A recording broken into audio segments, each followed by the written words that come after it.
함께 보실 하나님 말씀은 구약성경 여호수아 20장입니다. 오늘 말씀 여기 본문 여호수아 20장 20장은 1절부터 9절까지 짧게 되어 있으므로 우리 20장 1절부터 마지막 9절까지 함께 봉독하겠습니다. 구약성경 여호수아 20장 1절부터 마지막 9절까지입니다. 함께 봉독합니다. 여호와께서 여호수아에게 말씀하여 이르시되 이스라엘 자손에게 말하여 이르기를 내가 모세를 통하여 너에게 말한 도피성들을 너희를 위해 정하여 부지 중에 실수로 사람을 죽인 자를 그리로 도망하게 하라. 이는 너희를 위해 피의 보복자를 피할 곳이니라. 이 성읍들 중에 하나에 도피하는 자는 그 성읍에 들어가는 문 어귀에 서서 그 성읍의 장로들의 귀에 자기의 사건을 말할 것이요 그들은 그를 성읍에 받아들여 한 곳을 주어 자기들 중에 거주하게 하고 피의 보복자가 그의 뒤를 따라온다 할지라도 그들은 그 살인자를 그의 손에 내주지 말지니 이는 본래 미워함이 없이 부지 중에 그의 이웃을 죽였음이라. 그 살인자는 회중 앞에 서서 재판을 받기까지 또는 그 당시 대제사장이 죽기까지 그 성읍에 거주하다가 그 후에 그 살인자는 그 성읍 곧 자기가 도망하여 나온 자기 성읍 자기 집으로 돌아갈지니라 하라 하시니라. 이에 그들이 납달리의 산지 갈릴리 게데스와 에브라임 산지의 세겜과 유다 산지의 기럇 아르바 곧 헤브론과 여리고 동쪽 유단 저쪽 루벤 지파 중에서 평지 광야의 벳셀과 갓 지파 중에서 길앗 라못과 므낫세 지파 중에서 바산 골란을 구별하였으니 이는 곧 이스라엘 모든 자손과 그들 중에 거류하는 거류민을 위하여 선정된 성읍들로서 누구든지 부지 중에 살인한 자가 그리로 도망하여 그가 회중 앞에 설 때까지 피의 보복자의 손에 죽지 아니하게 하기 위함이니라. 아멘. 감사합니다. 오늘 말씀 읽기 본문은 여호수아 20장입니다. 우리가 앞서 살펴본 것과 같이 여호수아 1장부터 12장까지는 여호수아와 이스라엘 백성이 가나안 땅을 점령한 내용, 그리고 13장 이후서부터는 그 점령한 땅을 분배하는 내용이 나옵니다. 우리가 어제 살펴본 것과 같이 19장 마지막까지는 모든 지파에게 제비를 뽑아 땅을 분배하고 마지막에 여호수아가 살 땅 딥낫세라를 뽑은 이후에 선택한 이후에 모든 땅 분배는 마쳐지게 됩니다. 그리고 나서 20장에 오늘 말씀 읽기 본문에서는 하나의 제도를 설명해 주고 있습니다. 땅을 분배하고 나서 꼭 필요한 제도, 그것을 설명하고 또 그것이 있도록 하기 위해서 실제 제정하는 내용이 나오는데 그 제도는 무엇인가 라고 했을 때 도피성 제도입니다. 도피성 제도는 그냥 여호수아가 자기의 생각과 지혜로서 고안해낸 그런 제도가 아니라 이미 하나님께서 출애굽한 이스라엘 백성들에게 가나안 땅에 들어갔을 때는 이 제도가 있어야 된다라고 민수기에서도 기록되어 있는 것을 볼 수가 있고요. 그 다음에 신명기에도 동일하게 이 제도가 기록되어 있는 것을 볼 수 있습니다. 민수기 35장과 신명기 19장에 이 도피성 제도를 꼭 가나안 땅에 제도를 만들고 설치하라 이렇게 말씀해 주셨는데 여호수아가 그 명령에 따라 도피성 제도를 만들고 또 모든 사람들에게 이 제도가 어떠한 제도인지 설명하고 있는 내용이 오늘 본문 20장입니다. 그럼 도피성 제도는 무엇인가 라고 했을 때 부지 중에 사람들 사이에서 부지 중에 사람을 죽였을 때 그 죽임을 당한 가족이나 그 이웃, 피해 보복자가 생기는 것입니다. 그것을 그 피해 보복자가 부지 중에 죽였음에도 불구하고 살해했음에도 불구하고 그 마음에 그 가까운 사람이 죽임을 당했다라는 사실로 인해서 보복하기가 쉬운 것입니다. 그냥 일부러 죽인 것이 아님에도 불구하고 사람을 죽였다라는 그 사실들로 인하여서 그 가족, 그 가까운 사람으로부터 보복을 당할 수가 있는 것입니다. 그러할 때 부지 중에 그렇게 죽인 사람은 어떻게 하는 것인가? 이 제도인 도피성이라는 그런 성으로 얼른 몸을 피하여서 재판을 받기까지 숨어 있을 수 있도록 그렇게 하는 것입니다. 일단 부지 중에 죽이는 일이 어떠한 일들이 있는가? 신명기와 민수기, 여호수아에서는 그 예가 설명되어 있지 않는데요. 민수기와 신명기에는 자세하게 또 예를 들어서 설명하고 있습니다. 어떤 것들이 그런 부지 중에 죽이는 경우인가라고 했을 때는 연장을 가지고 철연장이나 목재로 만든 연장을 가지고 어떤 도구를 사용해서 사람을 죽이는 경우, 그런 경우는 실제로 살인의 의도가 있다라고 판단되지만 그런 것이 아니라 아무런 도구도 없이 아무런 물건도 없이 그냥 밀다가 보니까 어떻게 뒤로 넘어지면서 잘못되어서 머리에 찌거나 아니면 뭐 떨어지거나 등등의 사고를 당하는 경우가 있는 것입니다. 그래서 도구를 사용하지 않고 어떻게 밀거나 어떻게 접촉이 있었을 때 그 접촉을 받아서 죽게 되는 경우가 있을 때 그것은 일부러 고의로 사람을 죽이려고 한 것이 아니라 부지 중에 그냥 실수로 죽게 된 경우이기 때문에 이러한 경우에는 그가 피해 보복자들의 손에 죽지 않도록, 해를 받지 않도록 피하여 있을 수 있도록 한 것입니다. 그리고 또 신명기에는 이런 표현이 있습니다.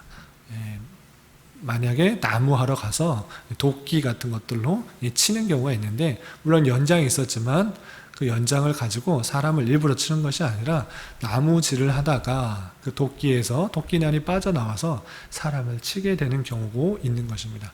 그렇게 물론 연장을 가지고 있었지만 일부러 죽이려는 의도가 아니라 그 연장이 잘못되어서 사람을 해하고 또한 심지어 죽게 만드는 그런 일들이 있을 수 있는 것입니다. 그러할 때 그 사람이 피해 보복자, 그 사람에 연관된 사람의 보복을 피할 수 있도록 도피성에 피하여 있으라, 이렇게 되어 있는 것입니다. 그렇게 얼른 자신의 몸을 피해 보복자들로부터 복수를 당하지 않도록 얼른 도피성으로 피해야 되는데, 이 도피성으로 모든 사람들, 거기에 이스라엘 사람들 뿐만 아니라 거기에 함께 거하고 있는 거류민들이 그 도피성으로 자신의 실수로 사람들을 죽였을 때 그 도피성에 빨리 갈 수 있도록 곳곳에 도피성을 세워놨는데, 요단강을 중심으로 요단강 동편의 3곳, 그리고 요단강 서편의 3곳을 마련하여서 어느 지파의 어느 지역에 사람들이 그런 일을 당할지라도 쉽게 그곳에 도달할 수 있도록 3곳을 정하여서 요단 동편 3곳, 요단 서편 3곳에 정하여서 쉽게 그로 가서 도달하여서 피할 수 있도록 한 것입니다. 그렇다면 그 요단 동편과 서편에 어느 지역에 세웠는가라고 했을 때는 구체적으로 그 도피성의 위치가 나옵니다. 보면 요단 동편에는 벳셀, 그다음에 길르앗 라못, 또 바산 골란이라는 곳에 세웠고요. 요단 서편에는 갈릴리 게데스, 또 세겜, 기럇 아르바라는 그 지역에 세움으로 말미암아 어느 지역에서 또 어느 사람들이 다른 곳에 있을지라도 그곳에 쉽게 도달하여서 자기 몸을 피할 수 있도록 그렇게 지역을 선정해서 도피성 제도를 운영할 수 있도록 한 것입니다. 그래서 이 도피성으로 피했을 때, 그러면 피하면 다 살 수 있는가? 아무나 사람을 죽여놓고 피하면 다 살 수 있는가? 그것은 아니고요. 살인을 하고, 부지 중에 살인을 하고 또 이 도피성에 피해온 그 사람이 도착해서 어떻게 하는가?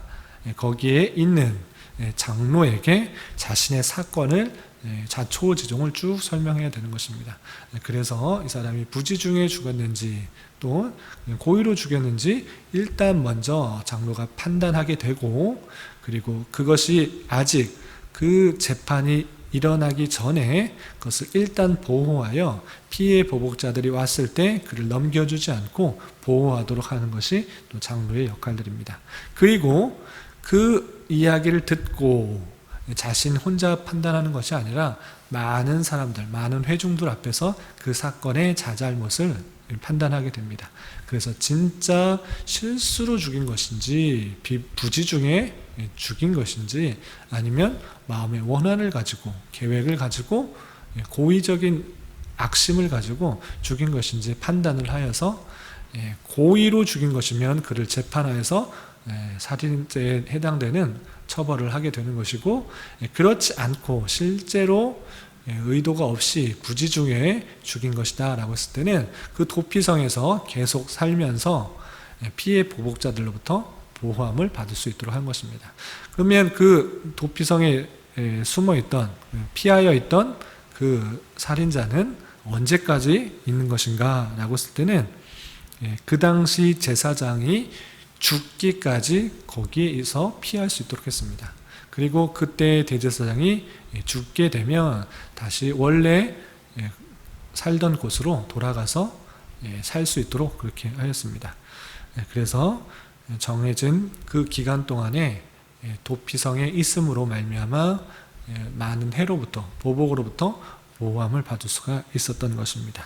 이런 도피성의 제도를 운영함으로써 가나안 땅에 입성한 이스라엘 백성들이 취해야 될 자세가 무엇인가를 깨닫는 것이 중요한데, 그것은 무엇이냐면 우리가 인간적인 욕심과 인간적인 생각과 마음으로는 우리 근처에 있는 사람, 주변의 사람 또는 가족이 살인을 당했다, 피해를 받았다 그러면 더 큰 보복을 하려는 것이 인간의 속성이요 마음인 것입니다. 그러할 때 고의적으로 그런 일들을 행하였다면, 해를 주었다면 그거에 대한 보복을 또는 할 수 있지만, 부지 중에 일어났을지라도 우리 인간적인 욕심에 의해서 그 사람을 더 보복하고 해하려고 할 수 있는 그런 마음들이 있기에 이 도피성이라는 제도를 통하여서 피해 보복과 또한 서로의 보복, 보복이 보복을 낳고 더 큰 싸움이 나게 되는 것이기 때문에 그것을 인간적인 생각으로 보복하는 것이 아니라 그 사람의 인권과 또 그 상황을 보호하여 주기 위해서 이런 도피성을 만들었던 것입니다. 그래서 과도한 희생과 범죄와 보복들을 막기 위한 제도가 도피성이라는 것을 알아 우리의 마음이 인간적인 생각으로 인하여서 우리 스스로 보복하려는 그런 마음을 차단하고 온전히 하나님께 맡겨서 하나님께서 판단하여서 또 하나님께서 응답하시고 보응하실 수 있도록 맡기는 자세가 먼저 필요해야 될 것입니다. 그리고 우리 스스로는 서로의 피해와 서로의 안전을 도모할 수 있는 마음으로 살아가기에 힘써야 될 것입니다. 우리의 보복은, 우리의 복수는 우리의 손으로 하는 것이 아니라 하나님께 맡겨드리고 하나님께서 통치해 주시기를 바라는 마음으로 하루하루 살아가는 그런 자세가 먼저 필요하다 할 것입니다. 그리고 이 도피성 규례를 통하여서, 도피성 제도를 통해서 또 한 가지 생각할 수 있는 것이 있는데, 그것은 무엇이냐? 부지 중에 살인의 그러한 죄를 저질렀을지라도, 살인을 하는 그런 죄를 저질렀을지라도 그 죄가 도피성에 있을 때에는 죄로부터, 그 살인죄로부터 보호함을 받았다라는 것입니다. 물론 일부러 살인했을 때는 그 살인에 대한 죄를 받지만, 부지 중에 살인을 저질렀을 때 그 죄가 도피성에 있을 때 보호함을 받을 수 있다라는 그 사실을 통해서 우리의 영적 사실과 비교해서 생각해 볼 수 있는 것입니다. 그것은 무엇이냐? 우리가 아직 죄인 되었을 때 예수 그리스도의 사랑으로 말미암아 구원을 얻어 어떠한 것에도 정죄함이 되지 않는다라는 그런 영적 사실과 비교하여 생각해 볼 수 있는 것입니다. 예수 그리스도의 안에 있을 때, 예수 그리스도를 고백하였을 때 어떠한 죄도 다 용서되며 어떠한 것도 우리를 공격할 수가 없고, 또한 정죄함이 없다라는 그 사실과 비교될 수 있는 것입니다. 이러한 도피성의 제도를 통해서 우리의 영적 사실, 예수 그리스도 안에 있을 때 그 모든 것들이 용서가 되며 또 정죄함이 받지 않을 수 있는 그 내용들을 생각해 볼 수 있는 것입니다. 그리고 또 한 가지 영적 사실은 그 도피성, 부지 중에 살인한 자가 피할 수 있는 피난처요 안식처가 되는 그 도피성을 통해서 우리의 영원한 안식처요 또 피난처 되시는 예수 그리스도를 생각할 수 있는 것입니다. 어디든지 누구든지 쉽게 올 수 있도록 한 그 도피성의 그 내용을 통하여서 우리 또한 부지 중에 또한 여러 가지 잘못을 했을 때 주님께 나와 피할 수 있고 또 안식처가 되어줄 수 있다는 그 예수님이 계시다는 그 사실들과 영적인 사실과 비교하여서 또 생각할 수 있어야 되는 것입니다.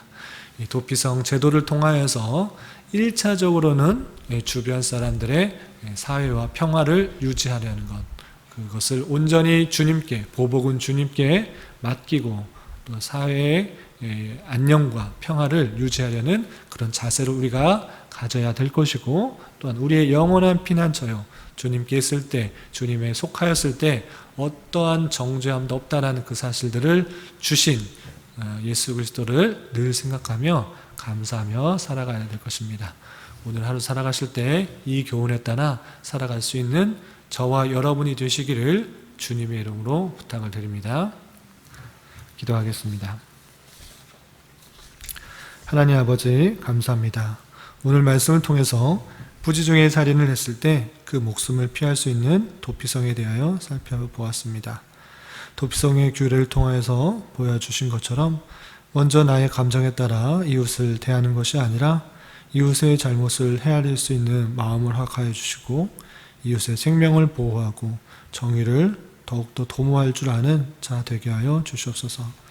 또한 도피성을 통하여서 참된 피난처요 안식처 되신 예수 그리스도를 늘 생각하며 살아가게 하시고 예수 그리스도 안에 있을 때 어떤 정죄함도 없다라는 그 사실들을 기억하며 늘 감사 찬송을 주님께 돌려드리는 자 되게 하여 주시옵소서. 주님, 나라와 민족을 위해 기도합니다. 코로나19와 관련하여서 교회에 대한 여러 가지 제재가 있습니다. 주님 불쌍히 여겨주시고 하나님을 온전히 섬기는 신앙생활들이 막히지 않을 수 있도록 주님께서 인도하여 주시고 이 땅의 교회가 더욱 자복하며 회개하며 주님의 뜻을 구하며 그 뜻을 순종하며 살아갈 수 있도록 인도하여 주시옵소서. 이 나라의 위정자를 주님께서 주님 손에 붙들어 주시고 은혜 내려 주시사 참된 자유와 민주와 평화 속에서 온전히 통치될 수 있도록 인도하여 주시옵소서. 주님, 7월은 장학의 달로 보내려고 합니다. 우리 세대뿐만 아니라 다음 세대를 위해 더욱 배우고 익히는 것을 힘쓰게 하여 주시고 그것을 통해 바른 진리 안에서 살아갈 수 있는 저희들 되게 하여 주시옵소서. 교회 내 육체적으로, 정신적으로, 가정적으로 다니는 직장 가운데 어려움이 있는 지체들이 있습니다. 주님 함께하여 주시고 위로하여 주시고 회복시켜 주시사 주님의 살아계심과 역사심을 깊이 깨닫는 시간 되게 하여 주시옵소서. 이 시간 한 주간의 삶을 올려드리며 각자 간구하는 기도 제목 주님께서 들으시고 가장 선한 것들로 응답하여 주시옵소서. 예수님의 이름으로 기도드리옵나이다. 아멘.